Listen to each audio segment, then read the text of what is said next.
Bam. MC is in the house.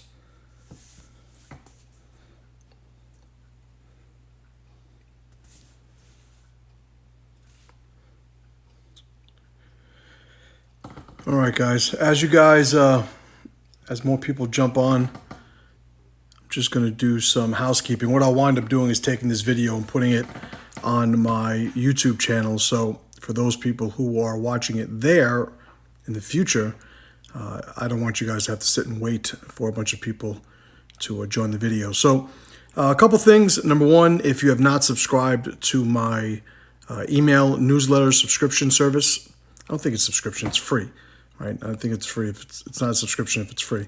But you can go to masterchim.com, put your email in there, and you'll be good to go. What's going on, Lori?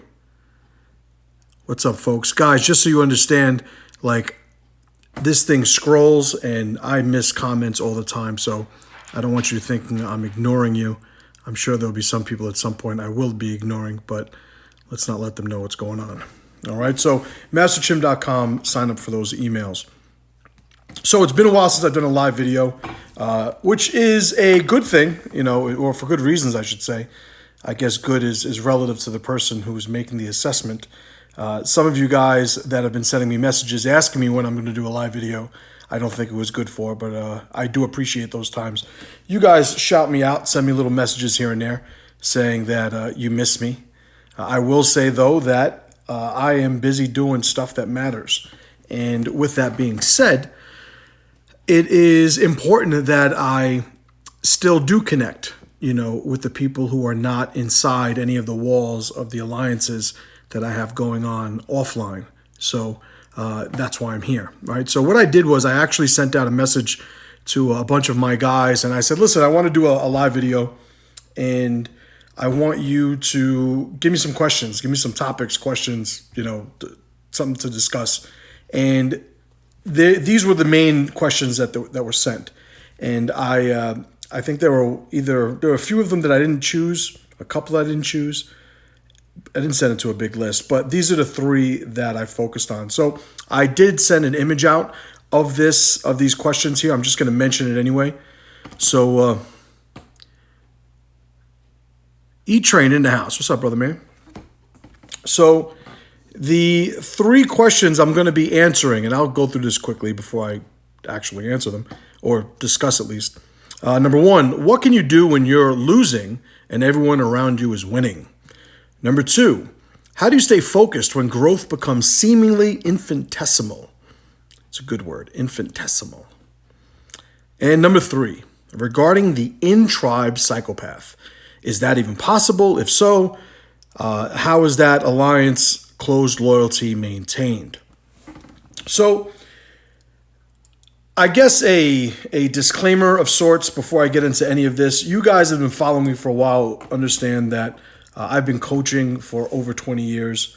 I am a martial artist. I used to fight MMA, and grappling, and jiu-jitsu, black belt, all that other nonsense.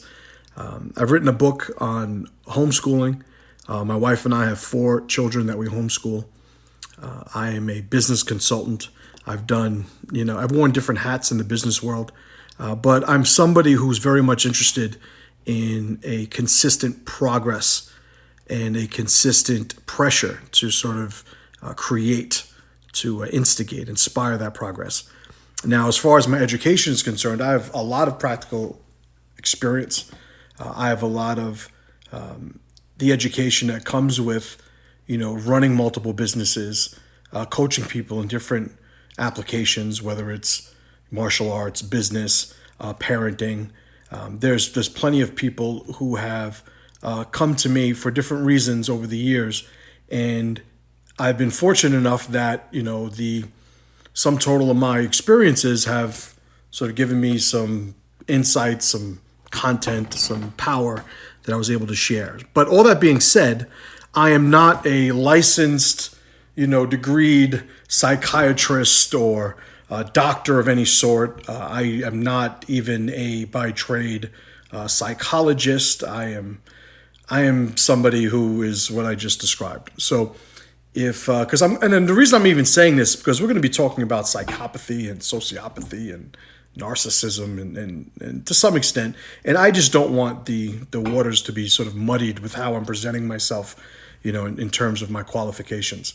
When we get to that, I'll add a little bit more specifics, but it's worth saying. I am Master Chim.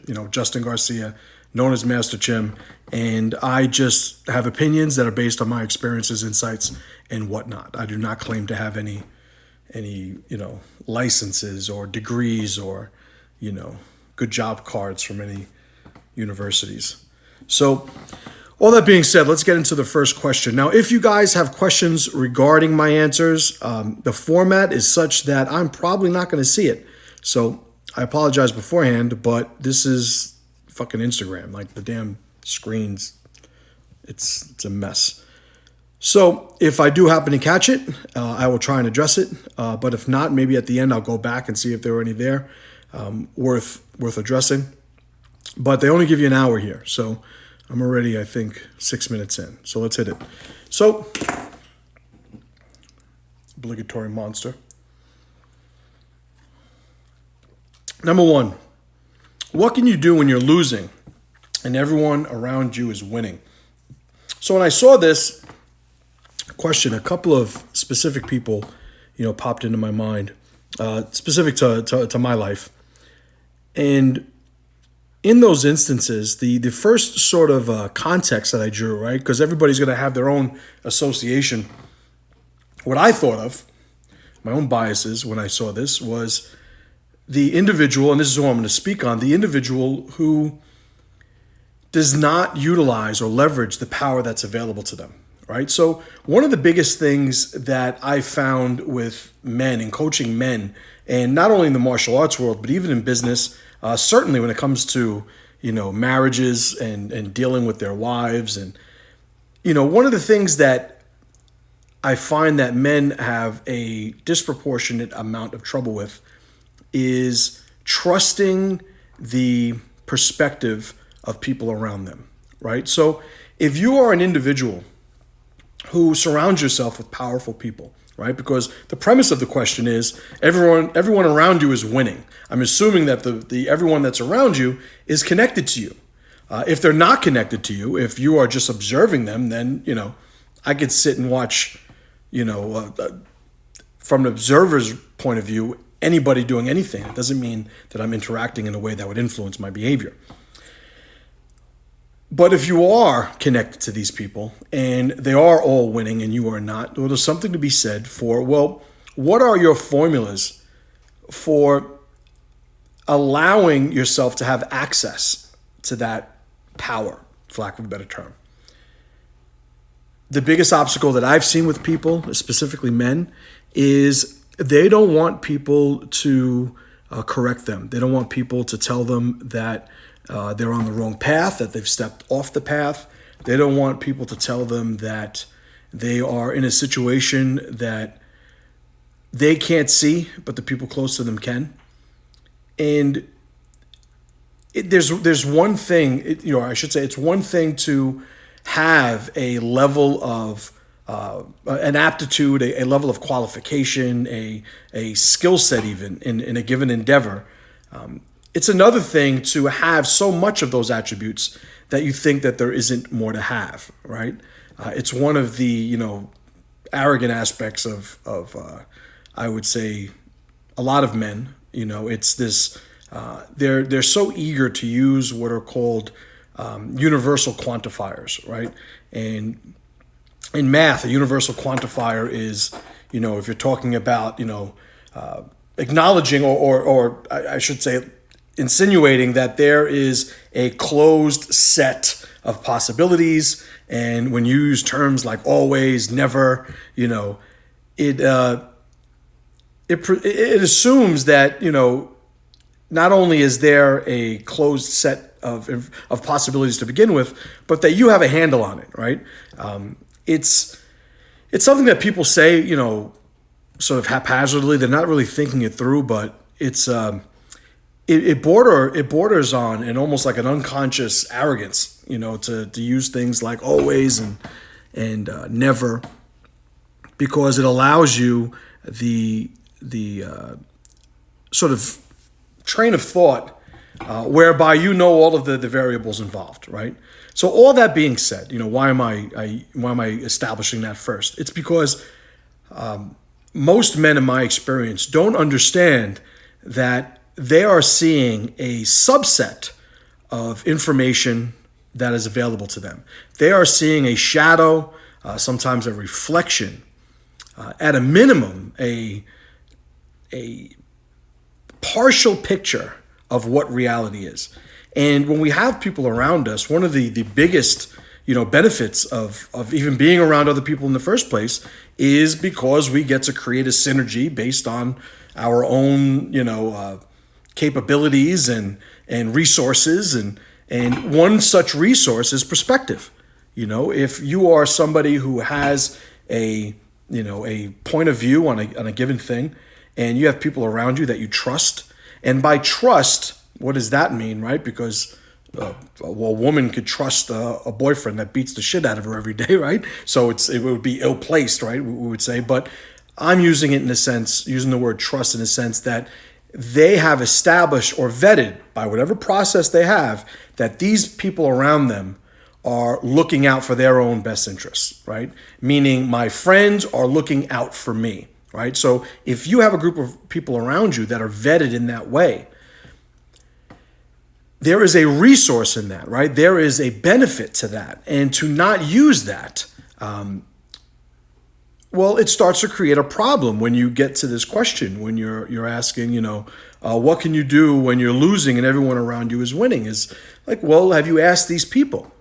And if you've asked them, have they answered you? If you've asked and they've answered, did you follow any of their advice? Did you take any of that, to heart? Did you make any changes? Or are you as an individual somebody who just says, I'm going to do what I'm going to do? And if they're winning and I'm not, just because I haven't figured out the way I'm supposed to win.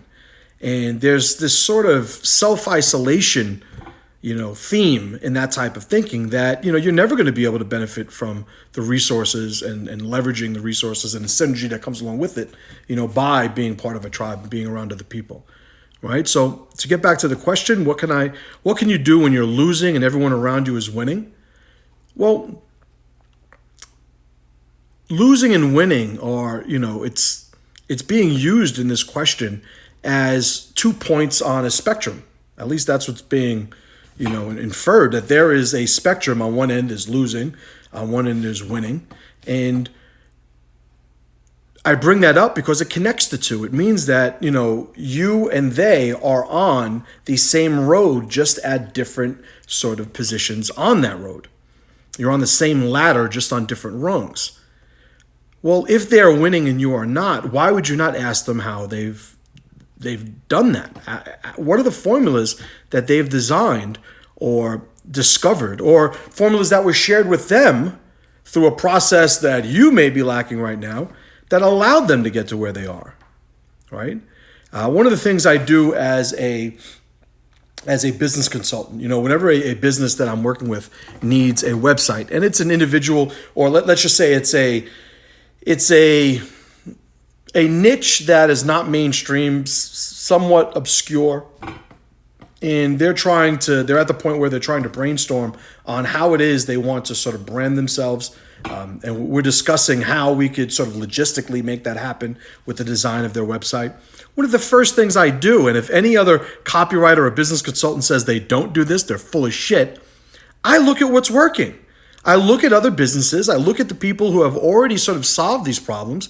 I look at the multi-million, if not billion-dollar corporations that have these, market research and copywriting and advertising teams, at their disposal. And I look at the formulas that they're running right now. Obviously, I adjust for scale, and there's different applications of what marketing can be. But the point being, if you are somebody who's trying to reinvent the wheel, you're going to have a rough go of it, right? And there seems to be this thing that's very common, and I don't broad brush, this whole, men, they don't share their feelings. Men, they're scared to be vulnerable. Like, that's all fucking nonsense, okay? I'll be the first one to tell you. But I will tell you that there's a stubbornness, right, in men, and a pride that is inaccurately set. And I think the inaccuracy of it, right, the dysfunction of how men tend to set their pride these days is because they're not living a life whereby they could afford to have the pride they seem to want to wield, right? There's something to be said for having your own stuff, right? Having your own house, right? And the verse in the Havamal, I don't know it offhand, but there's old wisdom in the idea of owning your own home, no matter how small, no matter how much of a shack it is, it's still yours. And that's better than living under somebody else's roof. So there's a pride in having an individuality, right? An identity that is your own. But the way that is applied nowadays, you need to keep things in its proper context, right? So the whole idea of I don't need you to give me a house, I don't need you to give me food. Well, there was a time where that was a pride, that was a very functional pride to have. Because it was a testament to a functional living, and it was sort of proclamation of your ability to be functional. Nowadays, saying I don't need help, I don't need friends, I don't need an alliance, I don't need a network, I don't need you to introduce me to somebody, I don't need you to give me advice, I don't need a loan, I don't need anybody, you don't need to give me any money. Well, you think if you're going to survive these days, you're not going to leverage, capital? Like you think you're not going to get a loan? I'm sitting here in my house. Like you think people buy homes just paying cash all the time, right? There's something to be said for exposing yourself to the advice all the way up to the criticism of people around you that you trust. And I would add to that, if you don't trust them, why are you around them? If you don't think they are if they either or neither have your best interests at heart, or maybe aren't even qualified to help you, improve upon, the development of you, or climb your ladder, right? Then why are you around them? The worst argument to sort of maintain an alliance is, well, I've always known him. I've always known this guy, I've known him since I was a kid. So what does that mean? Think about how many people you've met in your entire life. And I could name, these are my three friends that I've been friends with since I was, 10 years old. Were they the only three people you knew at 10 years old? Well, no. Well, why those three and not all the other people you've met? Well, because we were buddies. Right, there was a criteria that was set. Right, and that criteria has evolved into a dysfunctional criteria that's been added to your list, and that you think that just because you know them, that there is value in that. It's not to say that knowing somebody for a long time cannot add something when compared to somebody you've just met. That's not what I mean. That's not what I'm saying.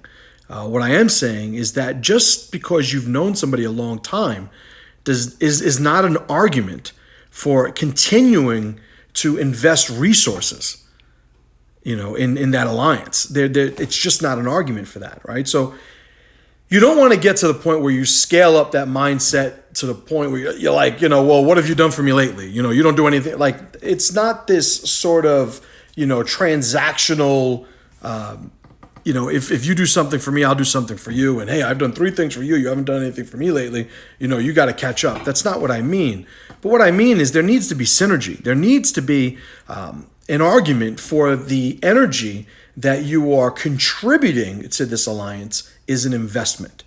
And in order to define investment, it is I give you 1 unit, I get back more than 1 unit in whatever currency you're discussing, right? That's what an investment is. I think that's, without, just staying on this first question, I think that is a sufficient discussion with that, right? So just to read the question again, this is the first question of 3. What can you do when you're losing and everyone around you is winning? If I had to sort of summarize it, Ask them, why are they winning? How did they win? See if these people who are winners, by your own definition, have some insight into how you could better yourself. And then, and this is the most difficult part of it all, actually fucking listen to them. If they're not worth listening to, then why are you around them in the first place? Did you think that you could survive this life by yourself? No, it's not the way that works, right? Tribe matters. Okay, so let's get on to question number 2.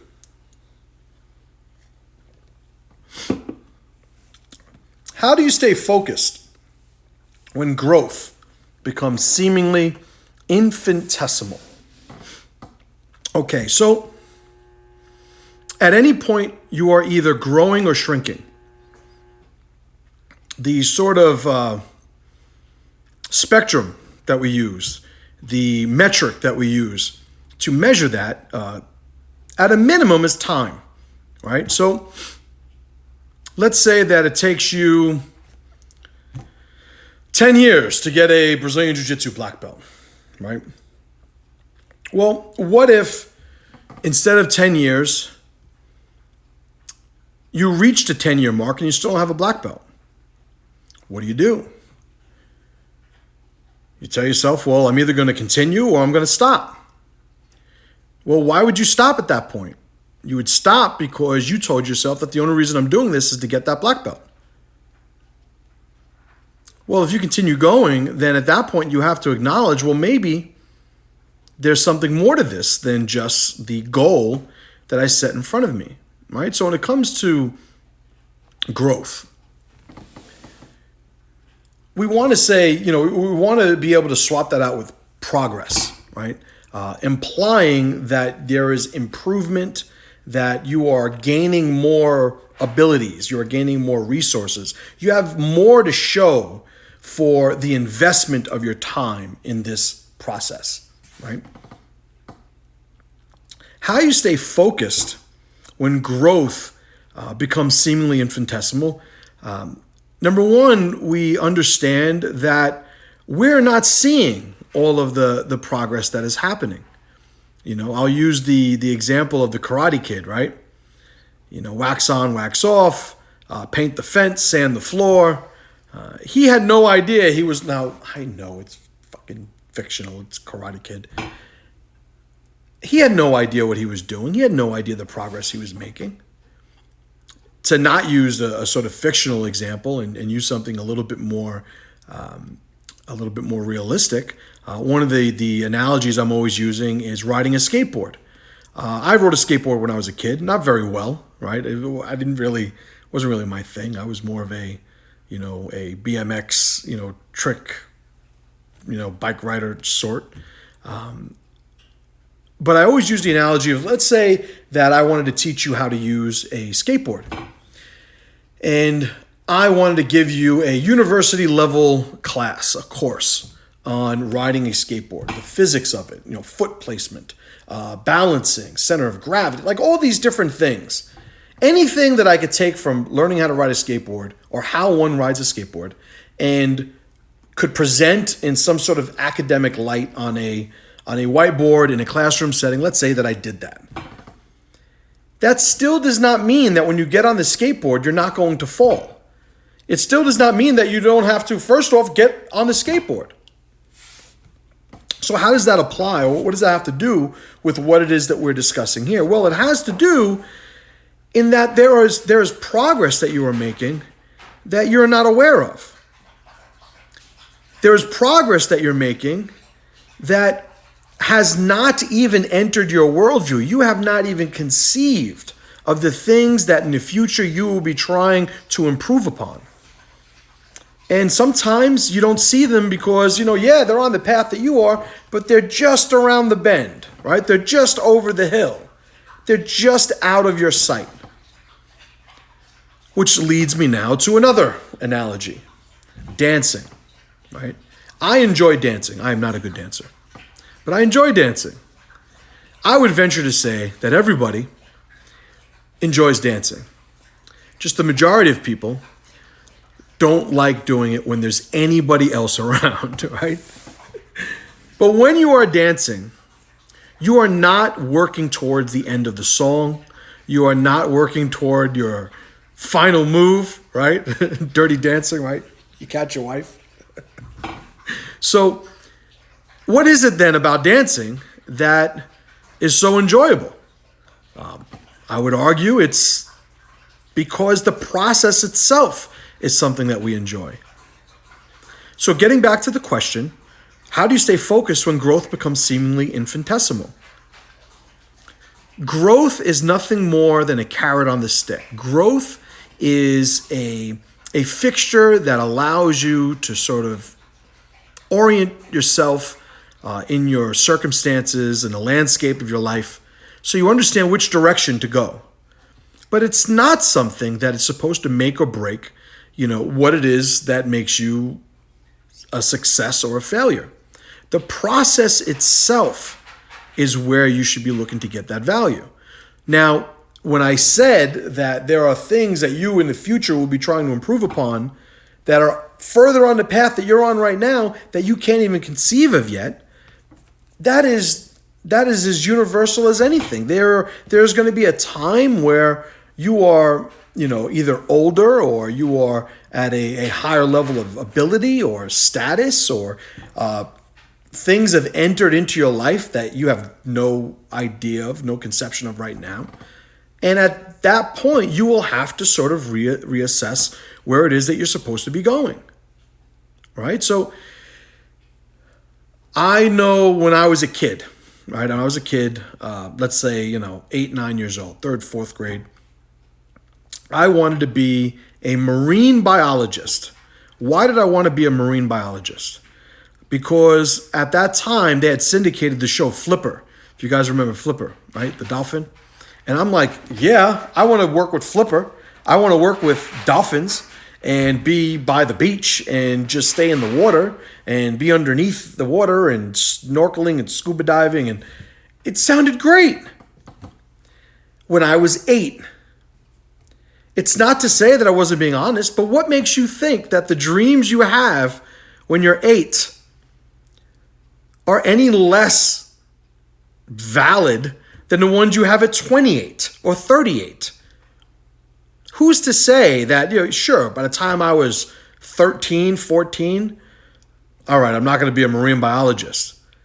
Well, who's to say that, the goal that you make at 28 doesn't change when you're 33, 34? And you realize, okay, for that snapshot of time in my life, that made sense. But now that I've actually walked this path a little bit further along, I'm finding out that I have different, evolved, reduced relationships with things in my life, and I want to just alter the path slightly differently. I took my first jiu-jitsu class when I was, I think it was the month before I turned 26, right? So I was almost 26 years old when I took my first jiu-jitsu class. I had no idea that I would be a jiu-jitsu black belt and that I would fight MMA and that I would meet my wife, in my school. I didn't know I was going to have a school. I didn't know I was going to buy a house. I live in the fucking Poconos of Pennsylvania right now. I'm fucking from the Bronx. I didn't know I was going to live in the woods over here. Like, I got a fucking dog right now. And I had no idea that this was happening. So what does that say of the goals that I set for myself when I was, let's say, 20? Was I lying? Was I ignorant? Was I stupid? No. Because given my relationship with the landscape of my life at that time, that's what made sense. And right now, I have a completely different set of goals.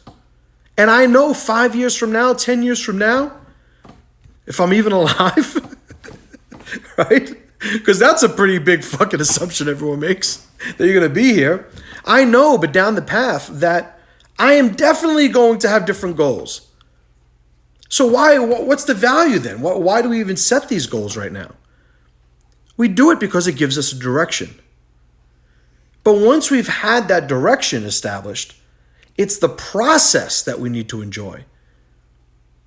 So getting back to the question, how do you stay focused when growth becomes seemingly infinitesimal? Well, number one, the feedback, right? The feedback that you are getting as to whether or not you are growing at all should be in the experience that is written by the moment. It is more compliance than achievement. Now, a lot of people say, well, that's bullshit. That's, I know a guy who's, worth X millions of dollars and, he has his whole life planned out and he has, okay.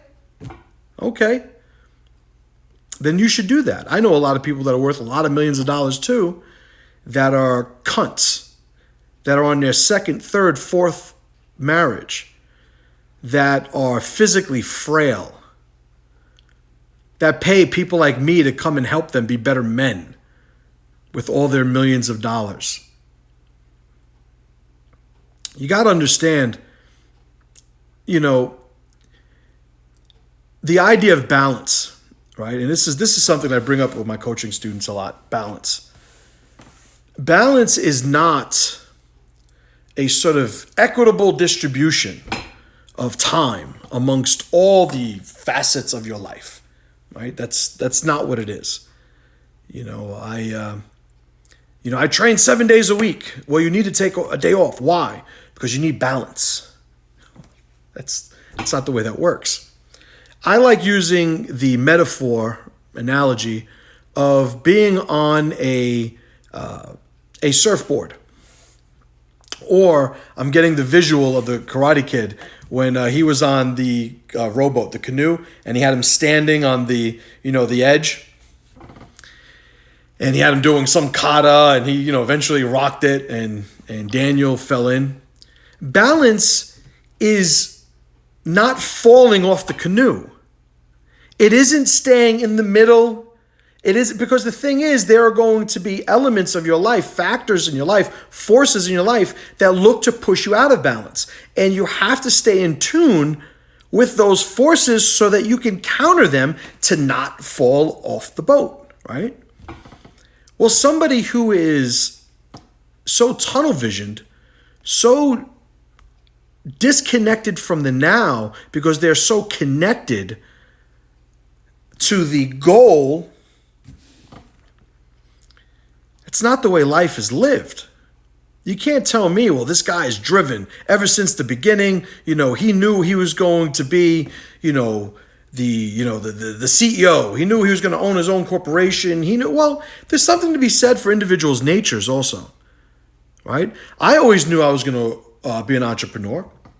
I always knew, and I say always, it's, since I was an adolescent, I knew that I would have my own business. Why? Because I got fired from just about every job I've ever fucking had. I have what you call an issue with authority. So, yeah, my nature dictated that I designed a life that accommodated, my ability to be me. Think about all the people who sort of repress their individuality. They repress their identity just because they're following the formulas that society is handing them. Well, how could you tell the difference? What's the difference between finding, a path that is suited to you and doing the right thing, even if it's the exact opposite of that path that does right by you? Well, you got to be in the now. You have to be paying attention. You have to understand that the rigidity of rules are for rule followers. The whole thing is, and I'll use, being a man as an example of this concept, as an application of this concept.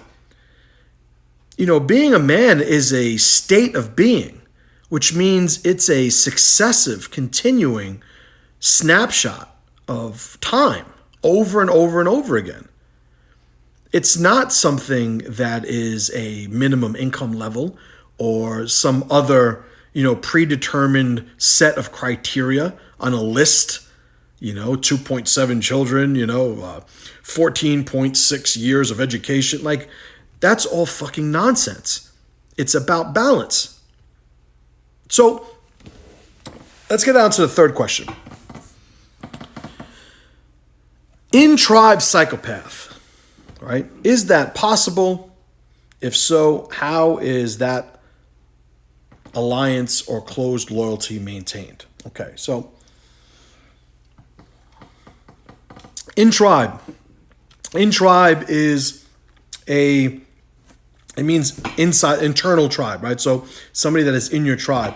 I have a definition for tribe. It's important that we define these terms that we're using.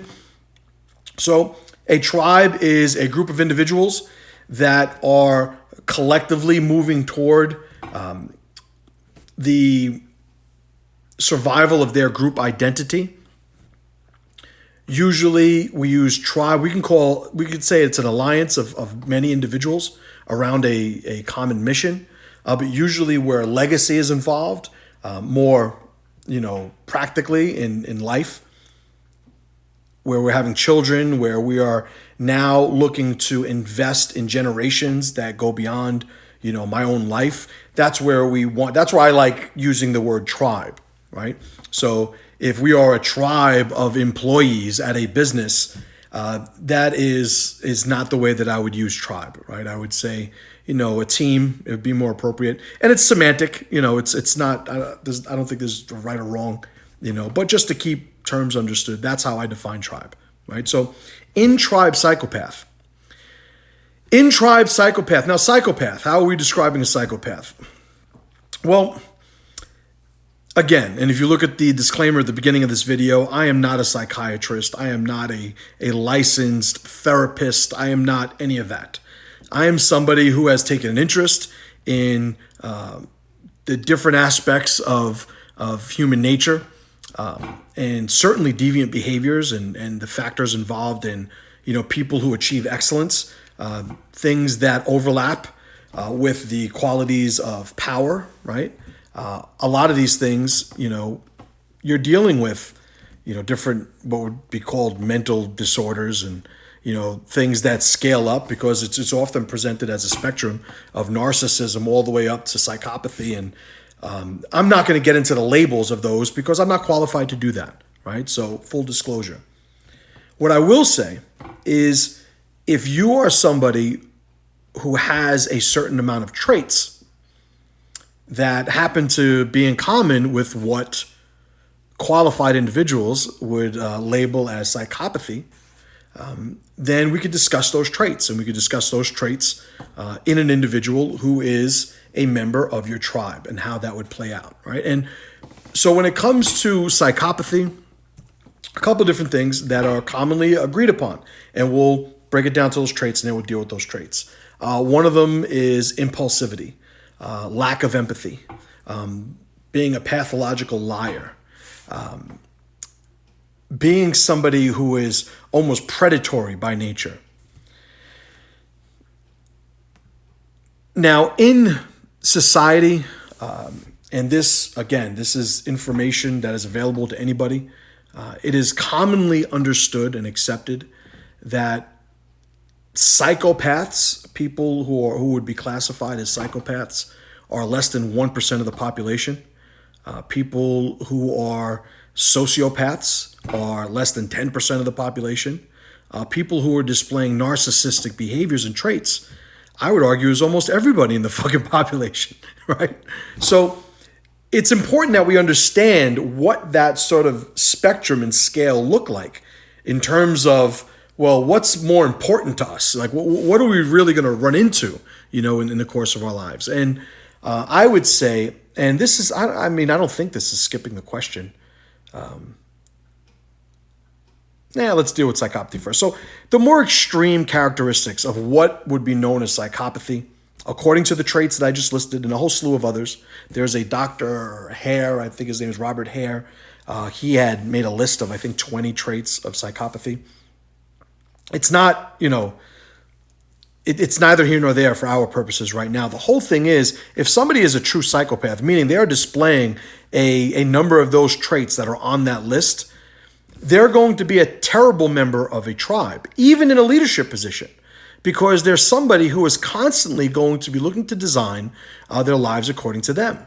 They're the tyrants, the tyrants that lack empathy, that lack the ability to connect with the value of other people's lives, other people's identities.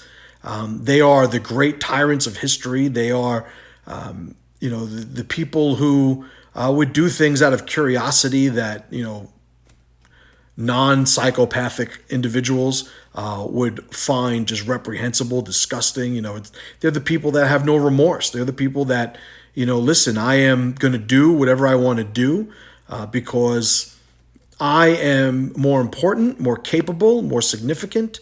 I can get away with it. I deserve this. You're here to serve me. When you start looking at the traits of what is said to be psychopathy, it's not somebody that knows how to sort of lay in the cut. It's not somebody that knows how to just sort of play the gray man in a tribe, at least not for any extended period of time.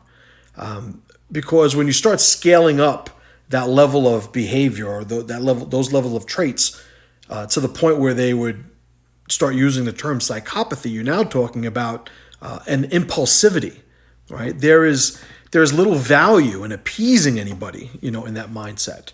But again, I am not qualified to break down to the minutia what psychopathy is and how it's manifested at different scales of behavior. Even though it sounds like I just attempted to do that, I am adding that disclaimer, right? So go and research it for yourself. I will say that those traits are not ones that are capable of being loyal to a group identity, right? Because I think that's something to be said about it.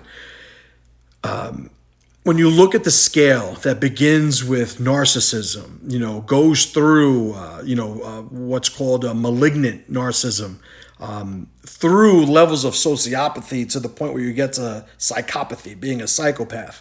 Like, we're not talking about people who are about other people, right? We're talking about people who are about themselves. And the more intense or the more present those pathological behaviors and traits are present in an individual, the less likely they're going to be able to maintain themselves as a functional member of what realistically is a group identity, a group mission, a group effort, right? When we look at sacrifice, right, and one of the things that's very prevalent in tribe is the idea of sacrifice. And what sacrifice is, not to be confused with charity, right? Because charity is the contribution of your resources to another individual for reasons that you deem may be valuable, moral, ethical, whatever label you or flavor you want to put on it. Charity is a very, a very broad topic, of behavior.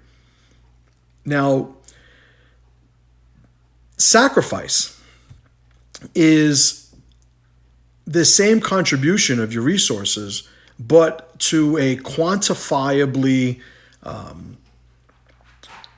negative extent to one's own well-being, right? That's when we use the term sacrifice. So if I were to, you do the whole moral experiment of, you have a baby in front of a car and you have to run and push the baby out of the way of the car or the car is going to hit it. Do you do it? Everybody, of course I do. So you die so the baby will live. Yes. What if the baby had a terminal illness and was going to pass away in 3 to 6 months? Not so black and white all of a sudden. And I'm not going to say that there are, situations don't exist where I would get sort of tripped up in ambiguity also. I'm not saying, it's a process for everybody, including me. But one of the, more pronounced lenses and contexts that I add to how I deal with those things is my tribe. Now, I wouldn't kill myself for no reason. I wouldn't, let's get a less difficult moral dilemma. And you have somebody who lives on the other side of the planet who's a bad guy. He's a rapist and he's a killer and all these different things. And, he needs a heart transplant. I don't know. And your heart matches his heart. Would you donate your heart to him? No, fuck him. Absolutely not. There's no way. Well, there's something to be said for that sort of spectrum of scenarios where we would say yes to one and no to the other. When we get into sacrifice, so I'll use the same basic premise, change the players out somewhat, and you take any one of my children, and they needed a heart transplant, and I was a match.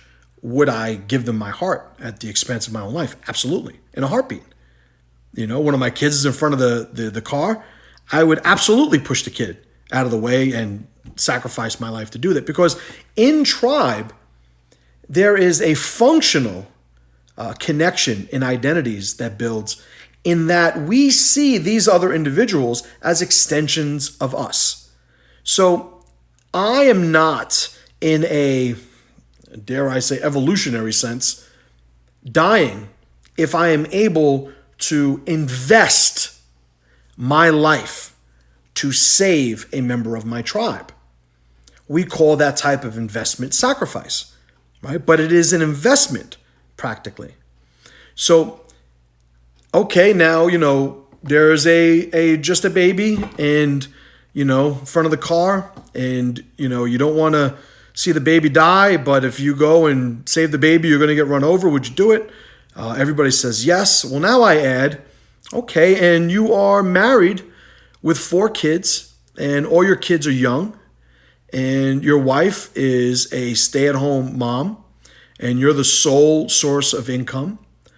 And if you weren't here, all of your children would grow up without a father.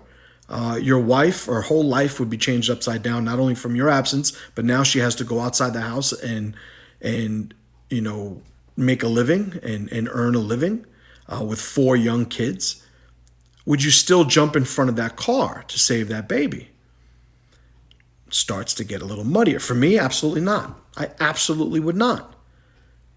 And that's, to some people, some of you guys would disagree with that, Oh, how could you not save a baby just so, that's a hero's death. Well, it's funny because when we talk about hero, what's a hero? Hero is something that's for tribe. That's a tribal label. That's a tribal status. Like the people who kill themselves, the terrorists who blow themselves up in the cafes around the world. Are they heroes? Well, it's easy for us to say, of course not. Oh, would their people say, of course not? We all know where I'm getting at right now. It's a very relative term, right? So I would not be a hero if I gave up my life with all these people relying on me to save somebody who I have no idea the circumstance of that individual. You look back, I was just watching a documentary early today about Spartans. And, not that it's not at this point common knowledge because of 300, but if you were a baby that was born without the ability to survive, to fight, if they didn't think that you were going to be a warrior, you were capable of being a warrior, they'd put your ass out in the fucking wilderness and, let's see what happens. They throw you off a cliff, or they do everything in their power to sort of give you the opportunity to fend for yourself. Right? So there is a very practical level of utility in understanding these differences. Right? Let's get back to the question though, right? I'm on a couple of different tangents right now, as I tend to be. In tribe psychopath, is that possible? If so, how is that, how is alliance or closed loyalty maintained? So the idea of closed loyalty, that's another concept from my loyalty matrix. Some of you guys are familiar with it. If you aren't, I think the first video of this series free on YouTube. You can go check that out. Closed loyalty is getting to the point where everybody, there's a spectrum between open and closed. And as you move towards closed loyalty, everybody starts removing, or the process of moving towards closed loyalty is the offset characteristics of the individual's identities are removed, right? They fall by the wayside. So a perfectly closed loyal circle, which is like a very short-term snapshot in time type of thing. It's not something that could exist, in that state. That is when everybody, anything that's different about them does not exist in that moment. They are completely the same thing moving as a unit, right? So if you see those videos where like somebody or sometimes an animal falls in water, right? And it's a river and it's running, and people are trying to get the animal out, and everybody is on mission. Where you have to go, who you know, what this guy's name is, is that girl, is she nice? Is she a bitch? None of that matters. There are these predicaments or these scenarios by which everybody has an immediate close loyalty in that individual alliance. So the question is asking, can you maintain a loyalty to the group identity at a significantly high level, at a functional level, right? High enough to be functional when you are a psychopath? And I would argue no. But a caveat, right? So they say that psychopaths, there are genetic precursors to psychopathy. When you're born without empathy, the ability to understand people's feelings, and you get to the point where you become an actor, someone who mimics, in order to persuade and manipulate, there is something that, you're just born that way. Whereas sociopaths, right, or people who exhibit what would not be called psychopathy, but would fall under the heading of sociopathy, it is, a very conditioned relationship with empathy, a very conditioned relationship with the plights of other people, the value of the identities of other people. They say it's something that could be learned, right, through traumatic experience. The kid, he was abused his whole life, so he grew up to be, a piece of shit criminal. Like, there are things that we could see just in today's world, where, we think of the worst of the worst, in humanity right now, and you think, how did they get there? But all you need to do is just look at the way they grew up. The videos of the terrorists, having kids shoot, prisoners. It's like, how do you think those kids are going to grow up? Do you really think that, when by the time these kids turn into, 15-year-olds, just to get away from any argument of where it actually becomes significant, but let's just say fast forward to they're 15, you think they're just a therapist away from being a functional member of our society? That's not the way it works, right? So if you're somebody who's learned to sort of remove and sort of empathetic relationship with other people, but the people that you've learned to remove that empathetic connection with are not in your tribe, could you be a functional member of a tribe? I would say absolutely you can. All right, so there's something to be said for seeing the tribe as an extension of you, the individual. And if you are somebody who could see the tribe as the validation of you, the individual, even from a narcissist perspective, then yes, you could be somebody. It's sort of like, yeah, my tribe is going to be the best because it's my tribe and it's a reflection on me. And anybody who's not in my tribe, I don't give a fuck about. They could all die. I don't care. Just to use this just out of the fucking left field weird example. Obviously, this is such a weird example. I'm not trying to suggest that this is commonplace or certainly not, advisable. Like, yeah, so what you guys want to do is you want to just not care about, like, that's not what I'm saying at all, right? But can you have these disorders? Can you display these pathological traits and still be a member of society? I would say absolutely. I would say that there is a limitation to where you could be in that tribe. If you take somebody who is a narcissist or scale it up to, malignantly so, like, yeah, they're gonna become tyrants pretty quickly. The more significance they get, the more status they get. Why? Because to them, they're smarter than everybody. They're more valuable than everybody. They'll do what they need to do to get what they want. But if you dangle over their head the ability to look at the tribe as a reflection of what they, as an individual, think it should be, put them at the top of the pyramid, it's just a matter of time before, the tyrant hat goes on and, it's just the tribe cannibalizes itself.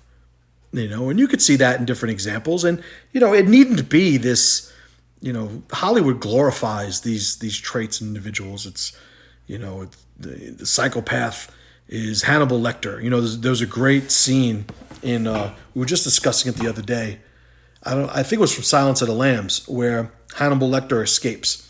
And they had him with his whole fucking ski mask, on his little U-Haul dolly, right? They're wheeling him around, and he gets out, whatever it was. He bites somebody's fucking face off and that whole thing. But at the end of it, they make an observation when they're looking at security footage or something, that his blood pressure, his heart rate, was on a monitor the entire time this happened. And his heart rate never went up when he was biting this guy's face off and doing this thing. And they're trying to illustrate the point that this is what psychopaths are like, but not all psychopaths are fucking Hannibal Lecter, right? You could be somebody who just happens to manipulate what's in their control, and you could sort of, and I'm not going to say that they're psychopaths, I'm going to say, however, that they display these pathological traits which are associated with psychopathy, because I'm not qualified to say that somebody is a psychopath. But if you take somebody who displays these pathological traits, they could absolutely find a niche in society and thrive. That's why, I'm sure you guys, if you've done any research in any of these topics before, that CEOs and, billionaires and, the elite of society, a lot of them display these pathological traits.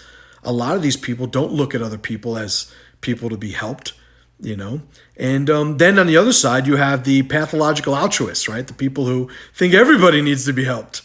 I don't care how much money we have or resources or, I have $100 on me and there's 1,000 people, give them each $1. It's that's not the way this works, right? So that's pathological altruism, right? So, all right, as I'm coming to an end here, Super Llama Supreme. What's up, Super Llama Supreme? Fucking epic name. How is Sam Hyde in person? Also, thanks for the wisdom, Master Jim. You're very welcome. For the wisdom. Sam Hyde he's scary, friendly, happy, depressed, intense, relaxed. He's about 10 feet tall, but could hide right underneath your view. He's an enigma. And I, a long time ago, realized that I would never be able to figure out exactly who he is. So if I'm not going to do it, I would say that, none of you guys should try to either. All right. But, all right. It's giving me a countdown here. So I enjoyed this talk. I enjoyed these questions too. It's pretty good. If you guys have not gone to masterchim.com and signed up for the emails, do that now. I am going to be sending the email. Those of you that are members of it, I am going to be ramping up the productivity of that list. But if you have not signed up yet, as soon as you sign up, you get 30 daily emails that are already there. And it's a lot of good stuff, a lot of good information, not only about me, but a lot of my philosophies and things that I'm connected to. All right, guys. I appreciate you guys for watching, and I will see you guys soon. And as always, brothers and a couple of sisters on there, pressure to power.